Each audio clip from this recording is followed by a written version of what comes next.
Okay, so the ADA was essential to people with disabilities for many reasons. Um, First of all, it hopefully, once and for all, ended the historical practices of ignoring people with disabilities. I was shocked by the chapter 12 reading mentioning how Plato wrote about putting away people with disabilities. Plato is one of the very foundations of Western culture. Um, and as that foundation, he devalued human life in a grotesque way. So I guess it's not surprising that some people still probably unconsciously hold this view about people with disabilities, devaluing them, as it's baked into our very foundations. But the ADA takes steps to end that, being a legislation that brings equality to people with disabilities, at least in legislative form. And another way it's so essential is that it allows people with disabilities to engage in societal functions, such as work, in ways that are equal to people without disabilities. So, the Title I provision, which says that employers cannot discriminate against people with disabilities, uh, gives them equal opportunity in the workplace. And the provision also says that reasonable steps must be taken to accommodate a person with a disability. This provision gives me hope about American society as a whole, because despite our incessant capitalistic drive for more and more profit, consideration uh, for the marginalized takes some importance, even at the expense of profit.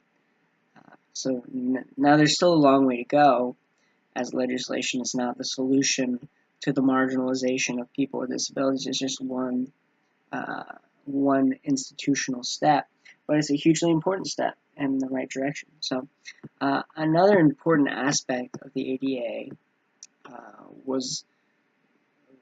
I think it was Title IV, yeah, Title IV provision that required telephone and internet companies um, to create accommodations for people with disabilities. So, using a phone and using the internet are such an essential part of modern life, and um, people with disabilities, many of them would not be able to use uh, to take part in using these functions, the internet and phones, like a basic part of what it means to be a modern American.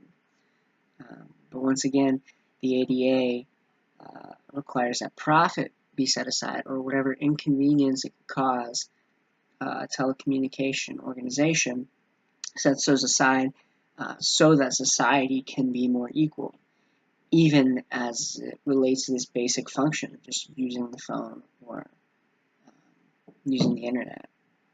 So the same is true of the Title III provision, which requires that public services accommodate people with disabilities. Um, it just brings me hope, because the ADA is saying that as society, we're going to have to put aside our need for efficiency or profit when it comes to human beings. And that uh,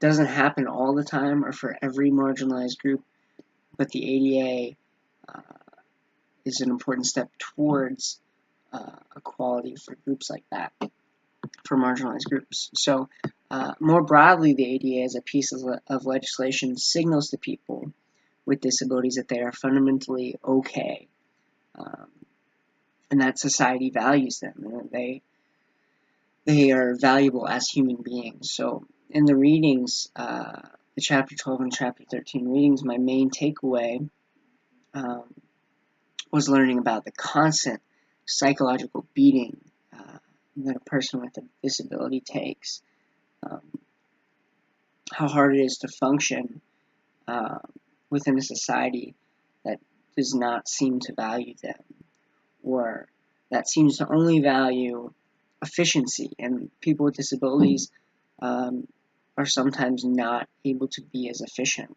as a person without a disability. So, either early or late onset of the disability, the person goes through the stages of feeling worthless or unwanted by society.